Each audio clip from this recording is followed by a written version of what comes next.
الحمد لله وكفى وسلام على عباده الذين اصطفى أما بعد فأعوذ بالله من الشيطان الرجيم بسم الله الرحمن الرحيم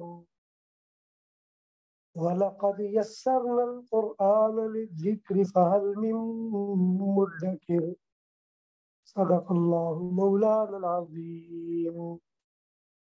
وقال النبي صلى الله عليه وسلم الإسلام يعلو ولا يعلى عليه، أو كما قال النبي صلى الله عليه وسلم. اللهم صل على سيدنا ومولانا محمد وعلى آل سيدنا ومولانا محمد وبارك وسلم.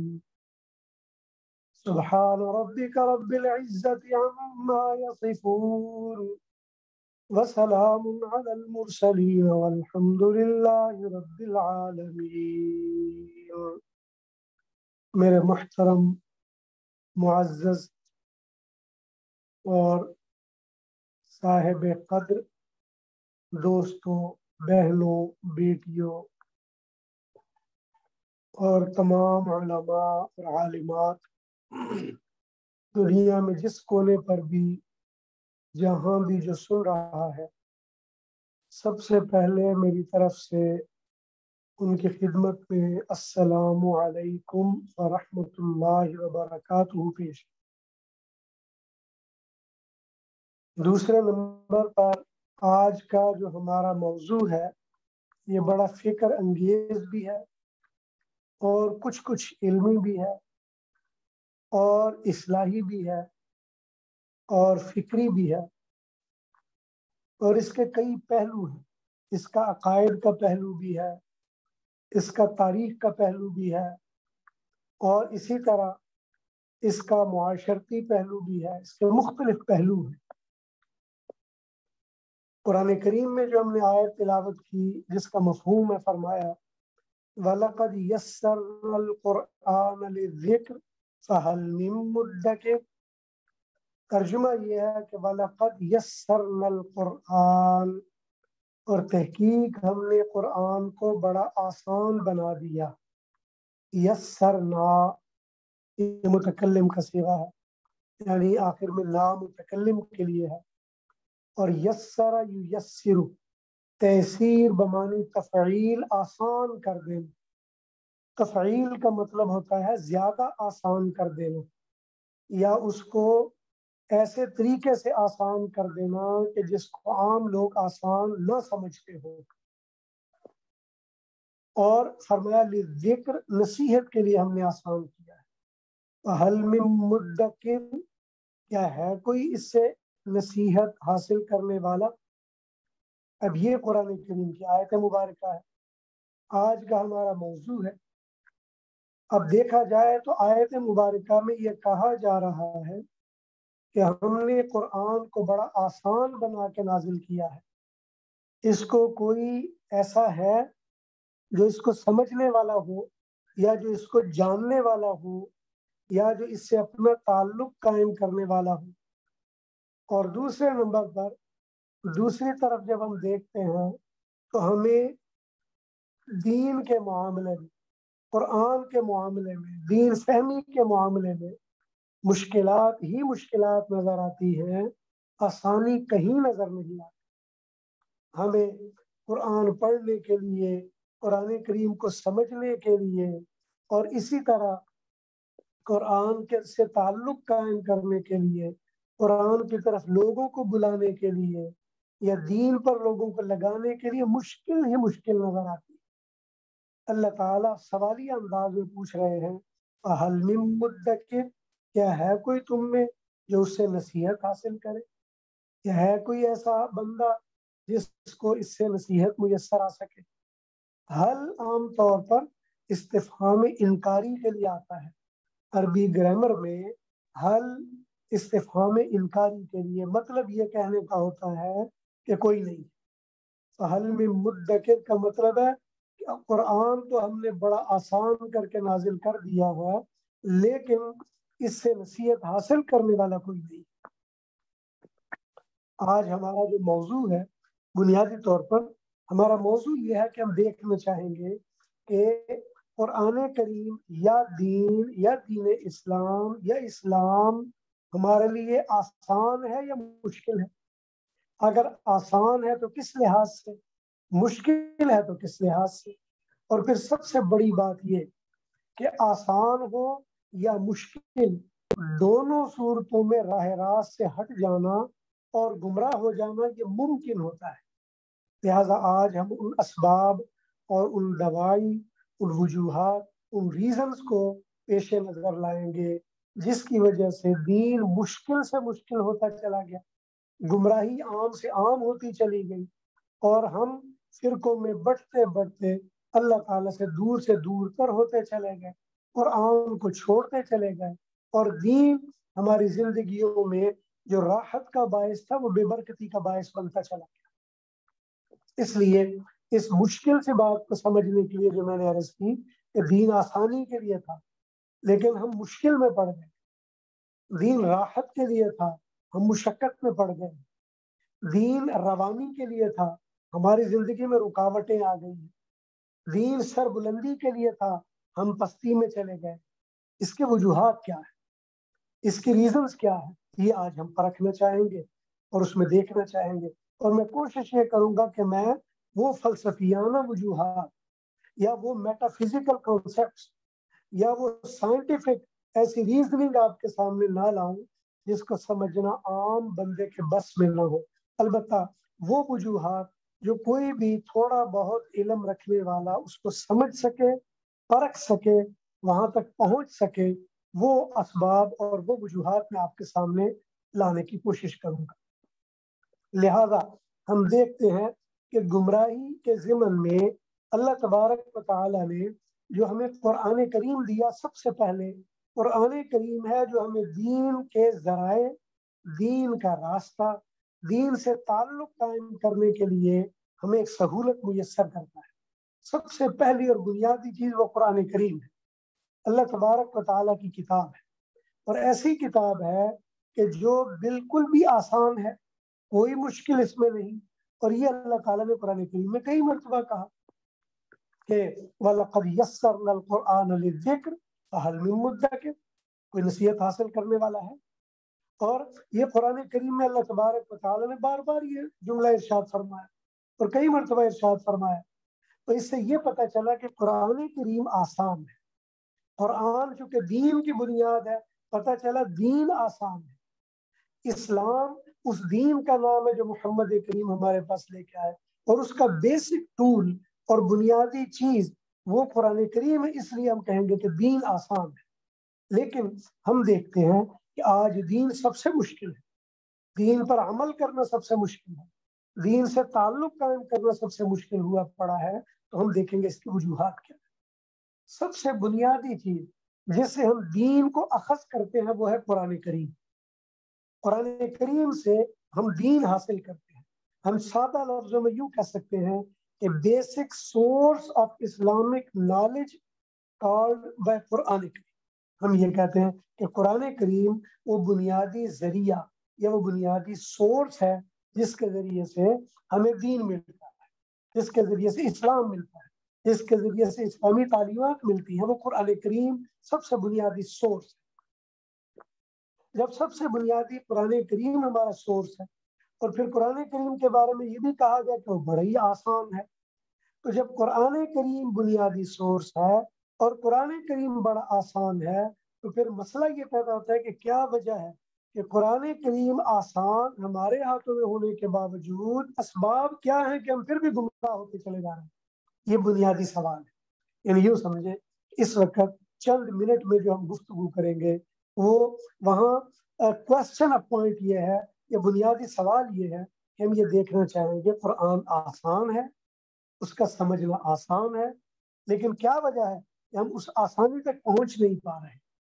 اصل بات یہ ہے کہ قرآن کریم آسان ضرور ہے، لیکن اس وقت آسان ہے جب قرآن کریم کو قرآن کریم کے پیٹرن کے مطابق لے لیا جائے۔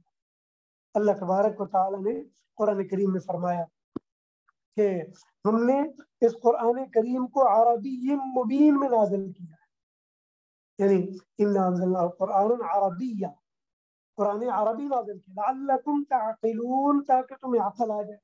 یہ قرآن کریم کی خوبی ہے کہ جب آپ قرآن سے تعلق جوڑ لیں گے، قرآن آپ کو آ جائے گا تو اس کے ساتھ آپ کو عقل بھی آ جائے گی۔ قرآن کریم کا آ جانا، یہ سب سے بڑی آسانی یہ ہے کہ یہ عربی میں نازل کیا گیا، بلسان عربی مبین، یہ عربی مبین میں نازل کیا۔ اگر آپ کو عربی مبین سے آگاہی ہے تو قرآن بڑا آسان ہے۔ اگر آپ کو عربی مبین سے آگاہی نہیں، بلکہ آپ کو آگاہی ہے عربی سعودی عرب، یا آپ کو آگاہی ہے عربی مصر، یا آپ کو آگاہی ہے عربی یمن، یا آپ کو آگاہی ہے عربی افریقہ، یا آپ کو آگاہی ہے عربی لیبیا، یہ جتنے ممالک ہیں ان سب میں اپنی اپنی عربی ہے، اور ان عربی میں سے اگر کسی عربی کو آپ نے سیکھ لیا ہے تو آپ کے لیے عربی مبین آسان نہیں ہوگا، اس لیے کہ قرآن کریم عربی مبین میں نازل کیا۔ جب یہ بات آپ کو سمجھ آ گئی کہ قرآن کریم کسی ایک ملک کی زبان میں نازل نہیں کیا گیا، عربی مبین میں نازل کیا گیا ہے، تو علوم القرآن کی جتنی بھی کتابیں ہیں ان میں سے اکثر کتابوں والے اس بات پر متفق ہیں کہ قرآن کریم میں اللہ تعالیٰ نے جس زمانے میں اس کو نازل کیا، اس زمانے کی تمام زبانوں کے محاورے اور تمام زبانوں کی اصطلاحات اور تمام زبانوں کی لغات کو اس میں جمع کر دیا۔ لہذا حضور اکرم صلی اللہ علیہ وسلم کے زمانے کی عربی سے اگر آپ کو واقعتاً آگاہی ہے تو آپ کے لیے قرآن آسان ہو جائے، اگر آگاہی نہیں ہے تو آپ کے لیے قرآن آسان نہیں ہو۔ اس کی ایک مثال سمجھ لیجیے، عربی زبان میں بحر سمندر کو کہا جاتا ہے، لیکن قرآن کریم میں یم بھی کہا گیا، فَأَلْقِهِ فِي الْيَمِّ، اور اس نے اس کو یم میں ڈال دیا۔ اب یم بھی ایک قسم کا سمندر ہی ہے، یہ ایک قسم کا دریا ہی ہے، لیکن یہ یم کسی اور زبان کا لفظ۔ اسی طرح اللہ تبارک و تعالی نے اور کئی الفاظ ایسے ہیں جو اس میں استعمال کیے۔ اب آپ کو جب تک ان الفاظ کا پس منظر معلوم نہیں ہوگا، آپ اس کے مفہوم تک رسائی حاصل نہیں کر سکیں گے۔ ایک بات تو یہ ہوگی، اس زمانے میں جتنے عربی زبان کے الفاظ یا دوسری زبانوں کے الفاظ عربی میں آ گئے تھے، اگر آپ کو ان الفاظ سے یا ان زبانوں سے ضرورت کی حد تک آگاہی نہیں ہوگی تو قرآن آپ کے لیے آسان نہیں ہوگا بلکہ مشکل ہو جائے گا۔ پہلی بات تو یہ ہوگی۔ اور جب قرآن کریم جس زمانے میں نازل ہوا، اگر آپ کو اس زمانے کی عربی سے آگاہی ہو جائے تو قرآن آسان ہے۔ اب بعض لوگ اس لیے راستے سے ہٹ گئے، انہوں نے سمجھا کہ اس سے مراد یہ ہے کہ حضور اکرم صلی اللہ علیہ وسلم کے زبان کی جو جاہلی شاعری تھی، جو جہلاء میں عربی بولی پڑھی جاتی تھی، یا جو عربی شعراء عربی بولتے پڑھتے تھے حضور کے زمانے سے پہلے، جس کو جاہلی شاعری کہا جاتا ہے، تو اس سے مراد یہ کہ اگر جاہلی شاعری آ جائے تو آپ کو قرآن سمجھنا آسان ہو جائے۔ اب ایک نقطہ نظر یہ پیدا ہو، لہذا اس نقطہ نظر کی وجہ سے بہت سارے لوگ اس بات کی طرف چلے گئے کہ آپ کو جاہلی شاعری آ جانے سے قرآن سمجھ آ جائے گا، جبکہ یہ نقطہ نظر درست نہیں تھا، لیکن بہت سارے لوگ اس طرف چلے گئے۔ پہلے زمانوں میں ایک معتزلہ فکر پیدا ہوئی جن کا نقطہ نظر یہ تھا کہ حضور کے زمانے کی عربی کو سمجھنے کے لیے ضروری ہے کہ جاہلی عربی کو سمجھ لیا جائے، قرآن کریم خود بخود سمجھ میں آ جائے۔ اور یہ تو پرانا زمانہ تھا، اور جدید معتزلہ میں جو ہمارے محترم گزرے حمید الدین فراہی صاحب گزرے ہیں، جو شبلی نعمانی کے بھانجے ہوا کرتے تھے، انہوں نے اسی موضوع کو، اسی عنوان کو سامنے رکھ کر جاہلی شاعری کو بنیاد بنایا، اور جاہلی شاعری کو بنیاد بناتے انہوں نے کہا کہ جب آپ کو جاہلی شاعری آ جائے گی تو آپ کو قرآن سمجھ میں آ جائے گا۔ لہذا انہوں نے جاہلی شاعری پر بڑی محنت کر دی۔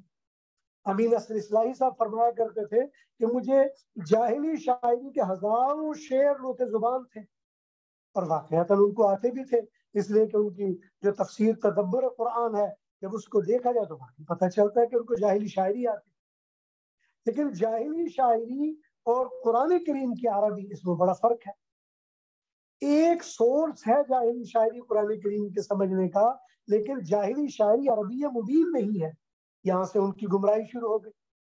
انہوں نے سمجھا کہ جاہلی شاعری کافی ہے، قرآن کہتا ہے عربی مبین کافی ہے۔ اب جس نے جاہلی شاعری کو عربی مبین سمجھا تو گمراہی کی طرف چل پڑا، یہ ایک ذریعہ بن گیا۔ پھر بعض لوگ اس میں اور آگے بڑھے، انہوں نے کہا کہ شاعری جیسی بھی ہو، عربی کا بنیادی جو گرامر ہے وہ آپ کو آ جانی چاہیے۔ اس پر بڑی محنت ہوئی، اور جب اس پر محنت ہوئی اور بڑے بڑے لوگوں نے اس گرامر پر محنت کی اور گرامر کی بنیاد پر قرآن کو سمجھنے کی کوشش کی، اعراب القرآن پر بہت ساری کتابیں لکھی گئی۔ یہاں سے ایک الگ فرقہ پیدا ہوا کہ جی آپ کو اگر عربی آ جائے گی اور اس کے ساتھ آپ کو اس کی ضرورت کی گرامر آ جائے گی تو گمراہی ختم ہو جائے گی۔ لیکن چونکہ گرامر کے ساتھ سمجھنے کے لیے اور عربی جاہلی کے ساتھ سمجھنے کے لیے قریب قریب تھے، اس لیے معتزلہ اس میں بھی انوالو ہوئے۔ اور اس کا نقصان کیا ہوا؟ اب مثال کے طور پر میں عرض کرتا ہوں، ضرب یضرب ضربن کا مطلب ہوتا ہے مارنا۔ اب کیا ضرب یضرب ضربن ہمیشہ ہی مارنے کے لیے ہوتا ہے یا کسی اور معنوں کے لیے بھی استعمال آ جاتا ہے؟ جو لوگ علم صرف کو جانتے ہیں ان کو پتا ہوگا کہ بعض ابواب ایسے ہوتے ہیں، ضرب یضرب ضرب یضرب ضرب یضرب تو کسی طرح بھی بن سکتا ہے۔ جب آپ اس طرح بنائیں گے تو نتیجہ یہ ہے کہ لکھنے پڑھنے میں تو باب ضرب یضرب کہلائے گا، لیکن اس کا مفہوم بدل جائے گا۔ اس لیے ہر جگہ پہ معنی تو اضرب ہوگا، لیکن کبھی کبھی ضرب لنا مثلا ونسی خلقا، ہمارے لیے مثالیں بیان کرتے ہیں اور اپنے آپ کو بھول جاتے ہیں۔ اب ضرب چونکہ بیان کرنا ہے، لہٰذا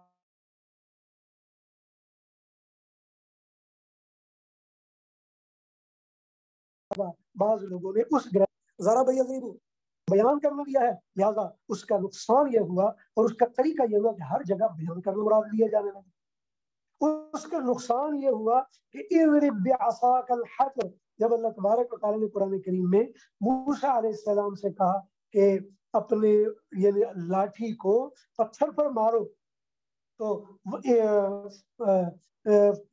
اضرب بعصاک الحجر فانفجرت من حسنتا عشرۃ عینا، ایک لاٹھی کو جب تم مارو گے پتھر پر اس میں سے 12 چشمے نکلائیں گے۔ اس کا نقصان کیا ہوا؟ بیان کرنا لے کر انہوں نے کہا کہ اضرب بعصاک الحجر، یعنی اپنی لاٹھی پکڑتے ہوئے لوگوں کے لیے راستہ بیان کرو۔ اب جب لوگوں کے لیے راستہ بیان کرنے کی بات آ گئی تو معجزہ سے پردہ چلا گیا۔ یہاں سے قرآن کریم کو گرامر کے ساتھ سمجھنے کے لیے جنہوں نے راستہ اختیار کیا، بعض اوقات وہ بھی گمراہی پر چلے۔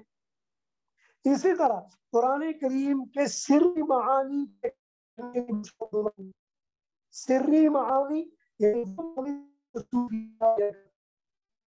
طور پر میں ایک جگہ پر گیا اور وہاں پہ کچھ دوست بیٹھے ہوئے تھے، میں بھی بیٹھا ہوا تھا، تو جو اصحاب کہف کا واقعہ ہے، اصحاب کہف نے فرمایا کہ انہوں نے مجھے پوچھا کہ یہاں جو کلب ہے اس سے مراد کیا ہے؟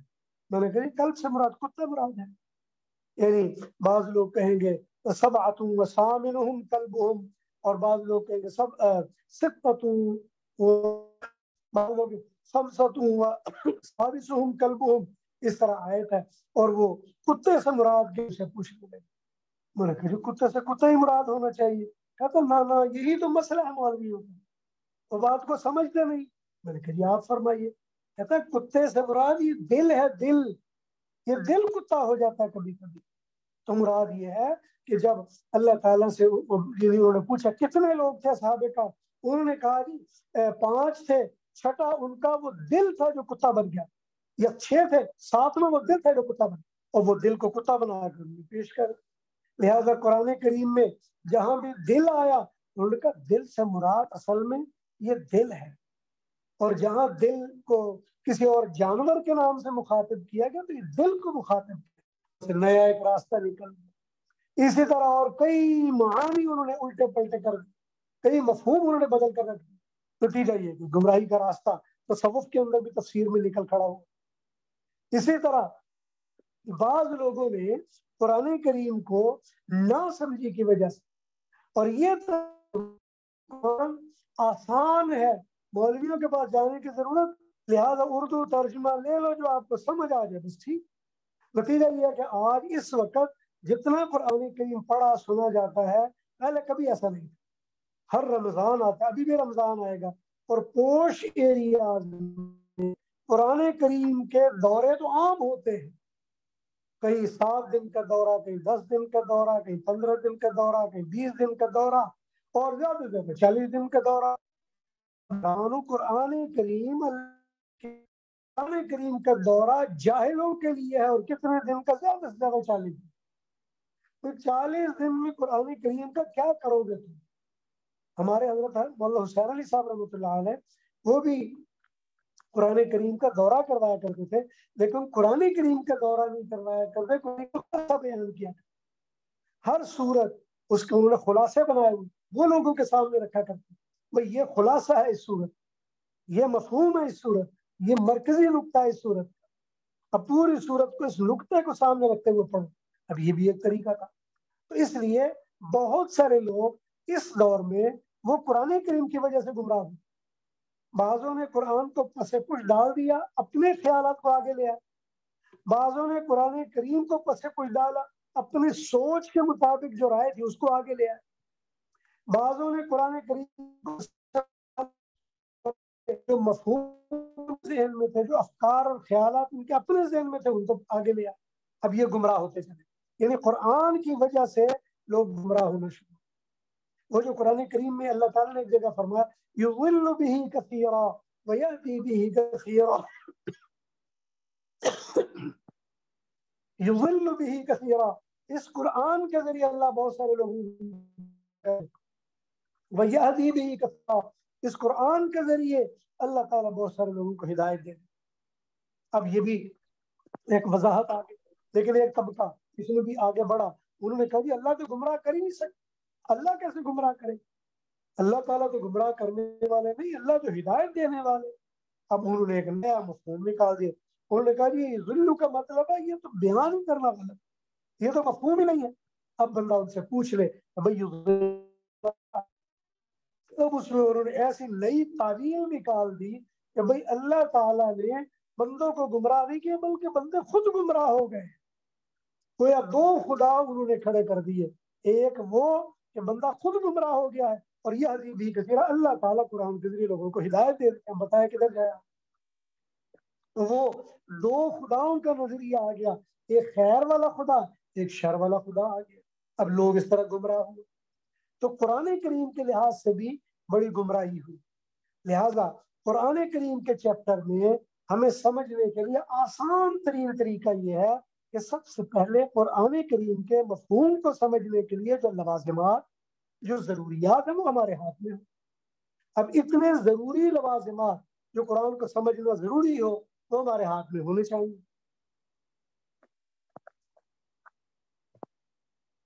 اب قرآن کریم کو سمجھنے کے لیے کتنے لوازمات ہونے چاہیے؟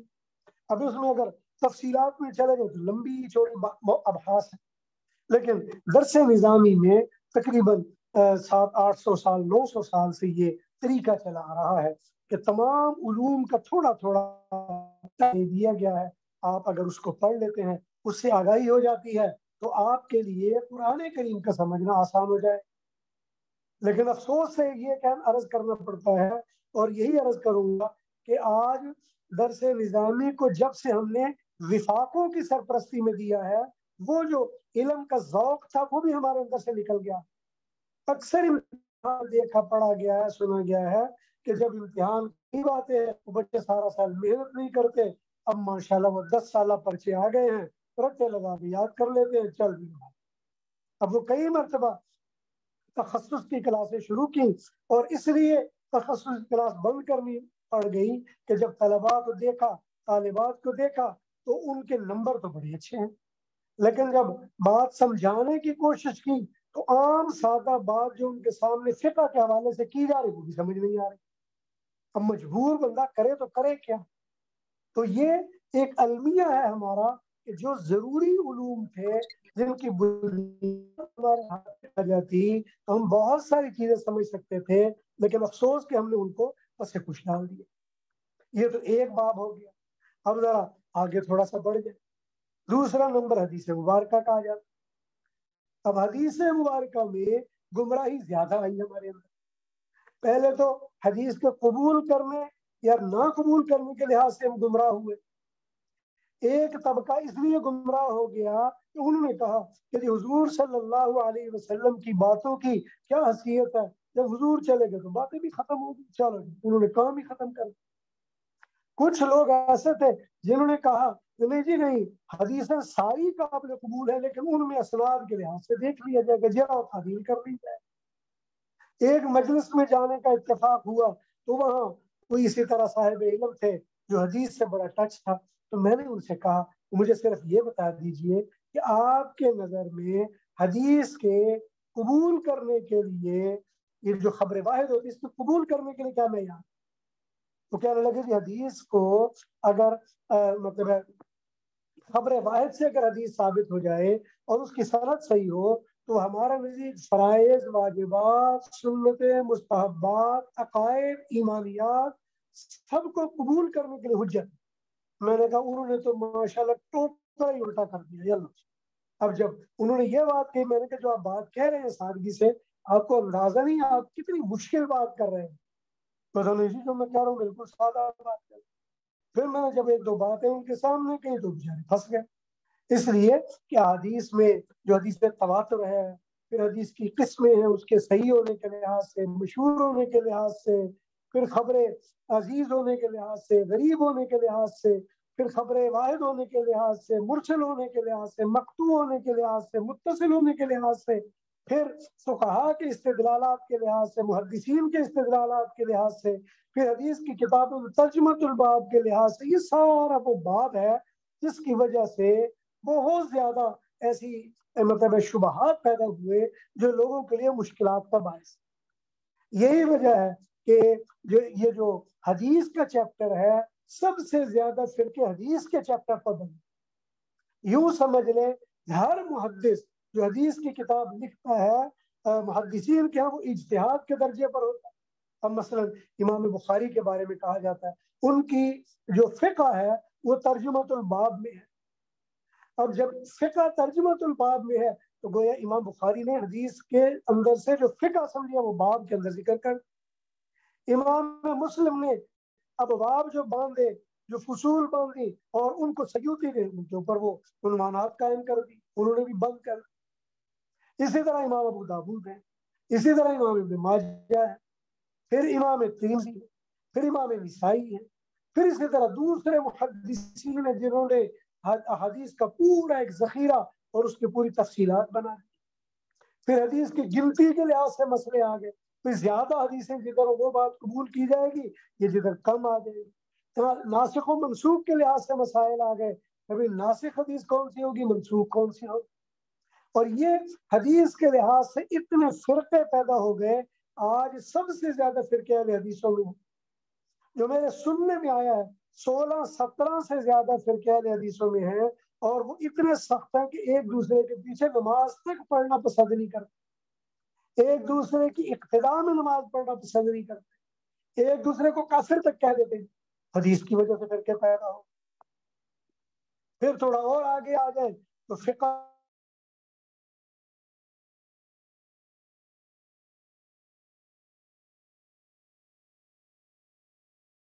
قبول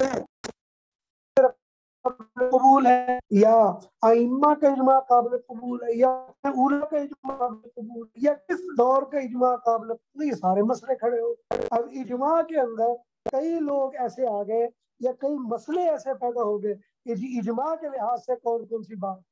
اور موجودہ دور میں بھی پچھلے دوروں میں بھی ایسے لوگ بھی گزرے جنہوں نے کہا اجماع تو ویسے ہی فضول چیز ہے, اس کو چھوڑ ہی دینا چاہیے, اجماع کی کیا حیثیت. لہٰذا اجماع کے انکار کے لحاظ سے ایسے فرقے پیدا ہو گئے, اجماع کو ماننے کے لحاظ سے کہ کس دور کا اجماع قابل قبول ہوگا یا قابل قبول نہیں ہوگا. ادھر کئی فرقے بنے اور کئی فرقے ایسے بنے جنہوں نے اجماع کو سرے سے ہی رد کرنے کا فیصلہ کر لیا. انہوں نے جی اجماع تو حیثیت ہی کچھ نہیں ہے، اجماع تو ویسے ہی فضول چیز ہے.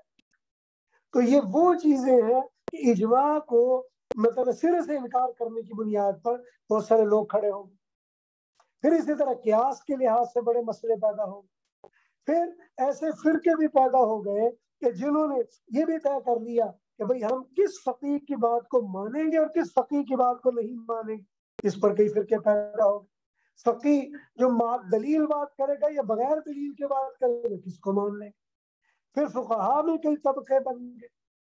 تو یوں سمجھ لیجیے سادہ زبان میں قدیم علوم کا لحاظ کرتے ہوئے کئی فرقے بن گئے. اور آج کے زمانے میں اگر دیکھ لیں تو ماشاءاللہ جنہوں نے تھوڑی سی سائنس پڑھ لی اور قرآن کریم کے 2-4 مفروضے یا 2-4 آیات انہوں نے سائنس پر اگر پرکھ لی اور چیک کر لی اور وہ ثابت ہو گئی تو وہ ادھر کو چل پڑے. کئی لوگ ایسے ہیں جنہوں نے سائنس کے لحاظ سے کہا کہ فلاں فزکس کا جو مسئلہ وہ ادھر سے ثابت ہو رہا ہے. اسی طرح کئیوں نے کہا اور جی فلاں جو سائنس کا کلیہ ہے وہ ادھر سے ثابت ہو رہا ہے. علامہ جوہری طنطاوی گزرے ہیں تقریباً آج سے 70-80 سال پہلے گزرے ہیں. علامہ جوہری طنطاوی جن کے تفسیر کرم تفسیر الجواہر ہے اور انہوں نے جتنے اس زمانے کے سائنسی مفروضات تھے ان کو قرآن کریم سے ثابت کرنے کی کوشش کی. اب جو مفروضات تو ثابت ہوئے جو نہیں ہوئے مسئلہ کھڑا ہو گیا. اسی کو دیکھ کر ہمارے یہاں غلام محمد پرویز صاحب تھے اور اسی طرح عبداللہ چکرالوی صاحب تھے.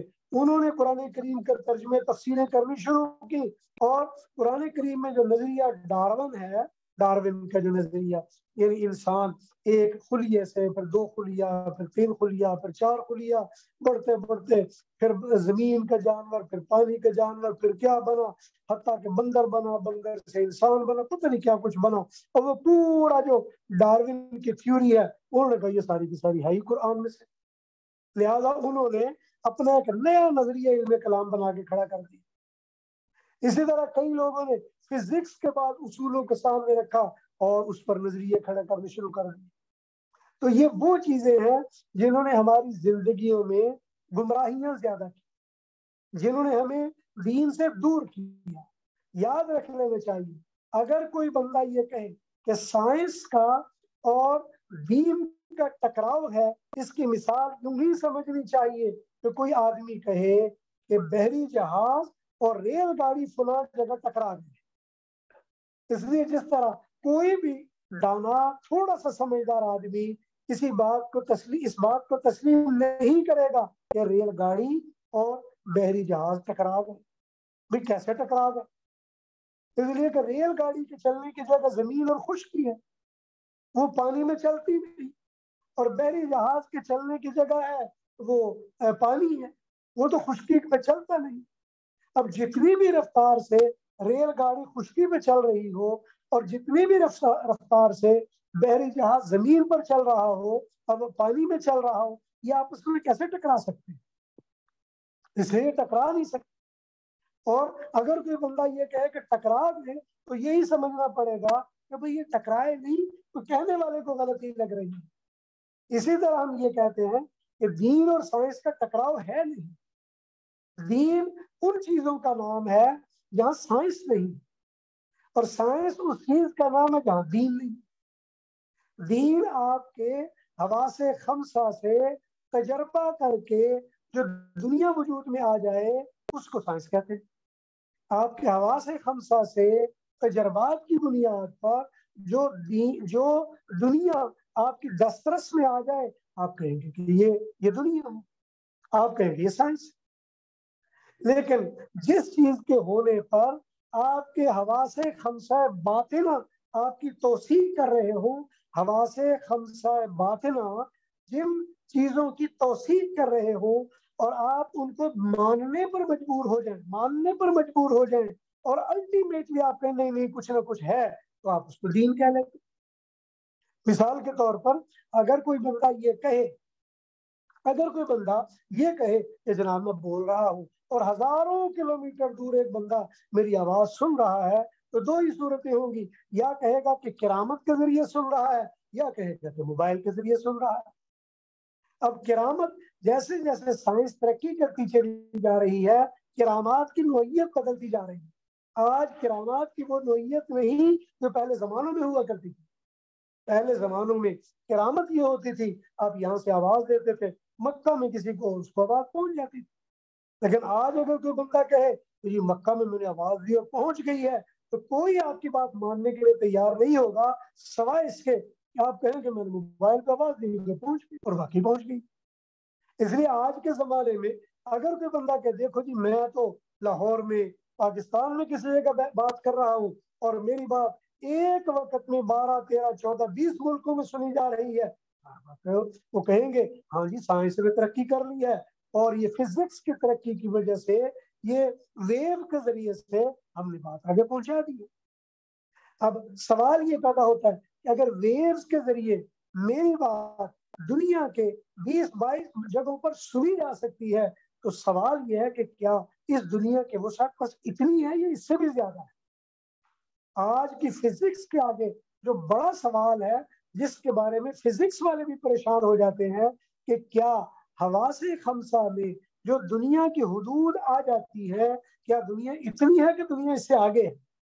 مسئلہ یہ ہے، دین کہتا ہے کہ دنیا بہت بڑی ہے، دین یہ کہتا ہے دنیا کی وسعت اتنی ہے کہ آپ تصور نہیں کر سکتے۔ قرآن یہ کہتا ہے ان تنفذوا من اقطار السماوات والارض فانفذوا لا تنفذون الا بسلطان۔ ان تنفذوا اگر تم گھس جاؤ اقطار السماوات والارض آسمانوں زمینوں کی وسعتوں میں، لا تنفذون تم جہاں بھی گھسو گے الا بسلطان مگر اللہ تعالیٰ کی حاکمیت اس سے آگے تمہیں نظر آ جائے۔ یہ اس کے مطلب اور بھی کئی لوگوں نے کئی کیے ہیں، سائنسی لحاظ سے بھی کئیوں نے بنائے ہیں۔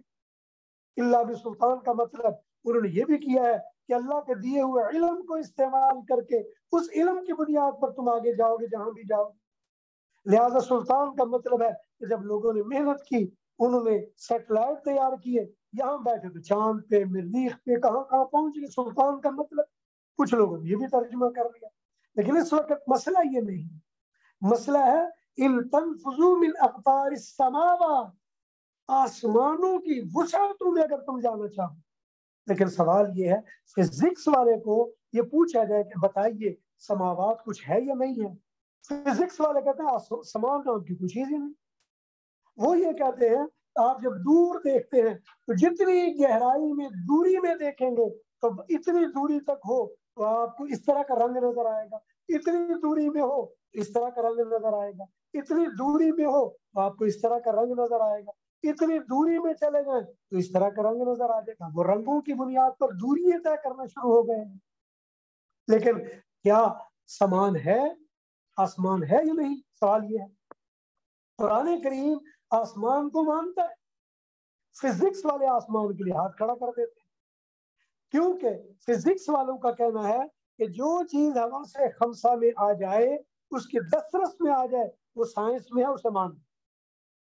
لہذا انہوں نے دیکھا کہ زمین ہماری دسترس میں آ گئی، ہم نے مان لی، مریخ دسترس میں آ گیا، مان لی، چاند دسترس میں آ گیا، ہم نے مان لی، سورج ہماری دسترس میں آ گیا، ہم نے مان لی، شعاعیں ہماری دسترس میں آ گئی، مان لی، ویوز ہماری دسترس میں آ گئی، ہم مان لی، لائٹ ہماری دسترس میں آ گئی، ہم نے مان لی، اور اس لائٹ کی بنیاد پر، ان شعاعوں کی بنیاد پر، ان ویوز کی بنیاد پر ہم نے فزکس کا اتنا بڑا جال کھڑا کر دیا ہے کہ میں یہاں پہ بیٹھا ہوا آپ تک بات پہنچا رہا ہوں کہ ویوز کے ذریعے پہنچ رہی، یا تھوڑی پرانی سائنس میں چلے گئے تو یہ ویوز کے ذریعے، اور اگر اس دور میں آ جائے تو لائٹ کے ذریعے جا رہی۔ اس لیے آج سائنس نے تھوڑی اور ترقی کر لی، فائبر آپٹیکل کے نام سے وہ لائٹ کے ذریعے سے ہماری ٹریولنگ ہو رہی ہوتی ہے، آواز کی اور چیزوں کی ٹریولنگ ہو رہی ہے۔ اب سائنس اس سے بھی زیادہ محنتیں ہو رہی ہیں، لیکن سوال یہ پیدا ہوتا ہے کہ سائنس وہ کیا ہے؟ آپ کے حواس کے ساتھ کیے گئے تجربات، ان تجربات کی حدود کے اندر جو چیزیں آ چکی ہیں اور جن کو آپ ایکسپلین کر سکتے ہیں وہ فزکس، وہ سائنس. لیکن ابھی بھی بہت ساری چیزیں ایسی ہیں جو آپ کی دسترس سے باہر، جو آپ کے کنٹرول سے باہر. مثال کے طور پر ایک لطیفے کی بات میں عرض کر دیتا ہوں. یہ آسمان سے جو بجلی گرتی ہے، یہ کیا چیز ہے جی؟ سائنسدانوں نے بڑی محنت کی کہ یہ جو بجلی گرتی ہے تو بڑی طاقتور ہوتی ہے اور اس کو چاہیے کہ ہم کنٹرول کر لیں اور اس سے کوئی فائدہ اٹھا سکے، لیکن وہ اتفاق سے نہیں کنٹرول ہو سکا، نہیں فائدہ اٹھایا جا سکا. لیکن کہنے والوں نے یہاں تک کہہ دیا کہ یہ جو بجلی ہے نا یہ فرشتہ ہے. اسی طرح انہوں نے کہا انسانوں نے بجلی کے فرشتے کو قابو کر کے تاروں کے اندر گھسیڑ کے اپنے کنٹرول میں لے آئے ہیں. لہٰذا جب آپ بٹن دباتے ہو تو گویا فرشتے کو ایک انگلی لگاتے ہو اور وہ ادھر سے بلب جلا دیتا، پھر فرشتے کو انگلی لگاتے ادھر سے وہ پنکھا چلا دیتا.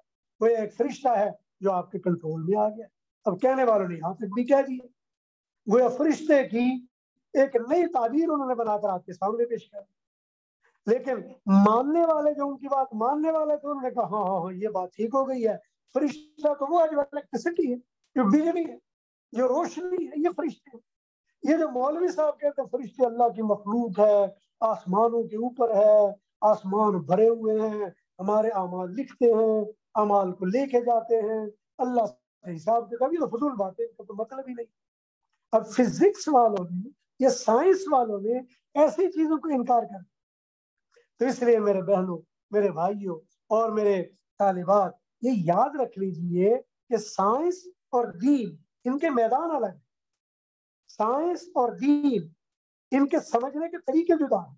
سائنس اور دین ان کی حدود الگ ہیں. کبھی بھی سائنس اور دین کی لڑائی ہو نہیں سکتی. اگر کوئی بندہ کہتا ہے کہ سائنس اور دین لڑ پڑے ہیں تو اس کی مثال ایسے ہی سمجھ لیجیے جیسے کوئی کہہ رہا ہو ریل گاڑی اور بحری جہاز آپس میں ٹکرا. جیسے بحری جہاز اور ریل گاڑی آپس میں نہیں ٹکرا سکتی کیونکہ بحری جہاز کا مقام چلنے کا پانی کے اندر ہے اور ریل گاڑی کا چلنے کا مقام وہ خشکی اور زمین کے اندر ہے. یہ دونوں آپس میں نہیں ٹکرا سکتے. اسی طرح دین اس کا مزاج اور ہے اور جو سائنس ہے اس کا مزاج اور. اور اسی میں ایک ضمنی بات میں عرض کر دوں، دونوں کے سمجھنے کے لیے اللہ تعالیٰ نے بندے کے اندر کوالٹیز رکھی ہیں، صلاحیتیں رکھی ہیں. حضرت مجدد الفسانی نے مکتوبات میں اور علامہ صدر الدین شیرازی نے الحکمۃ المتعالیہ میں بڑی تفصیل سے اس پر بحث کی. شاہ ولی اللہ رحمۃ اللہ علیہ نے بڑی تفصیل سے اس پر بحث کی. وہ کہتے ہیں کہ یاد رکھیں اللہ تعالیٰ نے انسان میں جو حواس دیے ہیں وہ 5 حواس خمسہ ظاہرہ ہیں اور 5 حواس خمسہ باطنہ ہیں، یعنی 10 حواس دیے. انہوں نے ان حواس کا نام بتایا. انہوں نے کہا کہ نفس ایک حصے ظاہر ہے، پھر وہ کہتے ہیں مٹی، پانی، ہوا، آگ، یہ حصے ظاہرہ ہے جو بندے پر اثر انداز ہوتے ہیں. پھر وہ کہتے ہیں حصے باطنہ ہے کچھ، وہ کہتے ہیں قلب، روح، سر، خفی، اخفا، یہ 5 حصے باطنہ ہیں. اگر تم یہ چاہو کہ اس دنیا کو سمجھنا ہے، سائنس کو سمجھنا ہے، تو آپ کے حصے ظاہرہ جتنے قوی ہوں گے، جتنا آپ کے ساتھ ان کا تعلق زیادہ ہوگا، جتنا فوکس آپ زیادہ کر سکیں گے، جتنا آپ کو ان کے سمجھنے کی کیپیبلٹی زیادہ ہو جائے گی، آپ اس میں زیادہ ترقی کر سکیں. لیکن اگر آپ چاہیں تو روحانیت کے میدان، اللہ تبارک و تعالیٰ کے قرب کے میدان، اللہ کے تعلق کے میدان کو سمجھ لوں، تو اللہ تعالیٰ کے تعلق کے میدان کو سمجھنے کے لیے ضروری ہے کہ آپ کے حواس باطنہ بھی اتنے ہی پیوریفائی ہوں، ان کو آپ نے محنت کی ہو، ان کو آپ نے صاف ستھرا کیا ہو. تو اللہ تعالیٰ نے بندے کے اندر دونوں صلاحیتیں رکھی ہیں.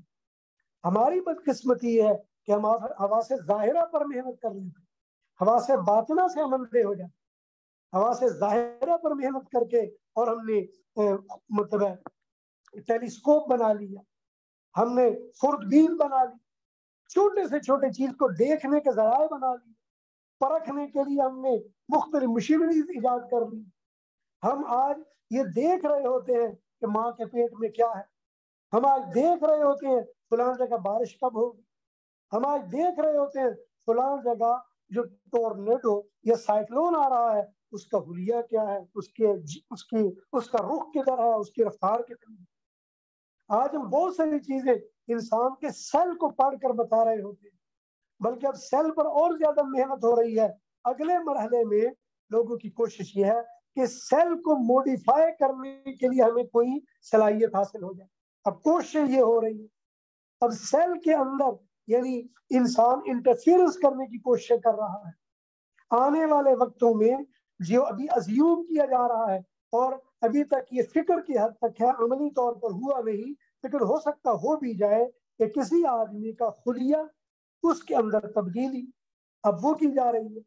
اب آنے والے وقتوں میں یہ کوشش کی جا رہی ہے کہ بچہ آپ کی مرضی اور منشا کے مطابق ہو جائے۔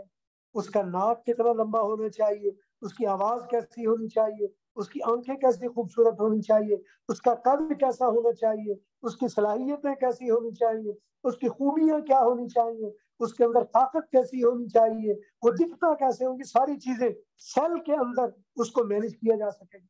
یہ کوششیں ہو رہی ہیں ابھی میں یہ نہیں کہہ رہا ہوں کہ ہو چکا ہے، لیکن کوششیں ہو رہی ہیں۔ لیکن اگر ہو بھی جائیں تو سائنس نے اپنی محنت کر کے کیا ہے، اس میں اللہ تبارک و تعالیٰ کے دین میں کیا فرق آ گیا؟ اللہ تبارک و تعالیٰ نے آپ کو قوت اور صلاحیت دی ہے، اس صلاحیت کو آپ پازیٹیو لگائیں گے تو فائدہ ہو جائے گا، نیگیٹو لگائیں گے تو نقصان ہو جائے گا۔ اگر کوئی آدمی جس طرح سادہ لفظوں میں چھری لے کر اگر کسی کا گلا کاٹ سکتا ہے یا چھری لے کر پھل کاٹ کے کھا سکتا ہے تو چھری نے دونوں کام کر دیا۔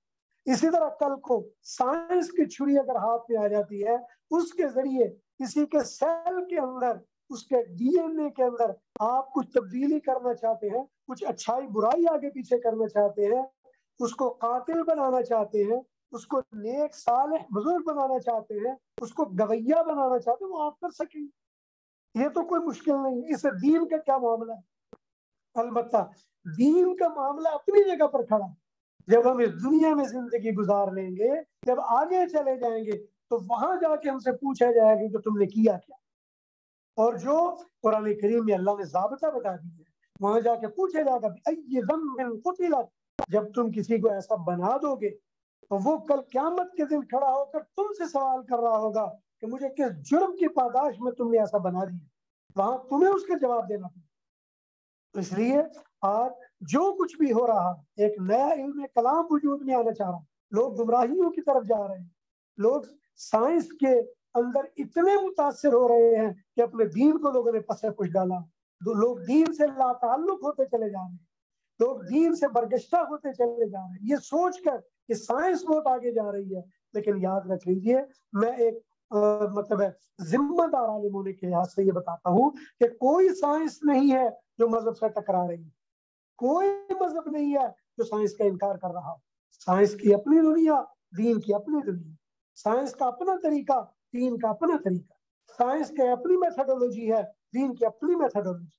اگر آپ کسی ایک جگہ بھی ناقص رہیں گے تو نقص کا جرم اور سزا آپ کو بھگتنی پڑے، لیکن اگر آپ اس کی ضرورت کے تحت اور اس کے لوازمات پورے کرتے ہوئے اسے سمجھ لیں، اس کو آگاہی حاصل کر لیں، اس کے مطابق اپنے آپ کو ڈھال لیں، تو یقینی بات ہے کہ اس میں آپ بڑی ترقی کر سکیں گے، بڑے آگے بڑھ سکیں گے، اور آگے بہت زیادہ آپ کو اللہ تعالیٰ کا قرب بھی میسر آ سکے گا۔ دعا ہے اللہ ذو الجلال سے جو کہا گیا سنا گیا، اللہ رب العالمین اپنی بارگاہ میں قبول فرمائے۔ وأقول قولي هذا استغفر الله لي ولكم ولسائر المسلمین۔ اس کے بعد چونکہ ہمارا روٹین میں سوال و جواب کا سیشن ہوتا ہے، اگر کوئی سوال کرنا چاہے تو اپنا سوال کر سکتے۔ وزنة عرشه ومداد كلماته اللهم لا أحصي ثناء عليك كما أثنيت على نفسك اللهم أنت ربي لا حول ولا قوة إلا بالله العلي العظيم ما شاء الله كان وما لم يشأ لم يكن وكان أمر الله قدرا مقدورا۔ یا اللہ ہم سب کی دعاؤں کو قبول فرما، تمناؤں کو پورا فرما، مشکلات کو آسان فرما، آسانیاں پیدا فرما۔ یا رب کریم ہمارے ہر عمل میں، ہر خیر میں یا اللہ ہمارا تعاون فرما، مصیبتوں میں، بیماریوں میں، تکلیفوں میں، آزمائشوں میں ہماری حفاظت فرما۔ صلی اللہ تعالی علی حبیبہ محمد وعلی آلہ واصحابہ اجمعین برحمتک یا ارحم الراحمین۔ السلام علیکم ورحمۃ اللہ۔ میرا وہ یوٹیوب چینل ہے، اس کو بھی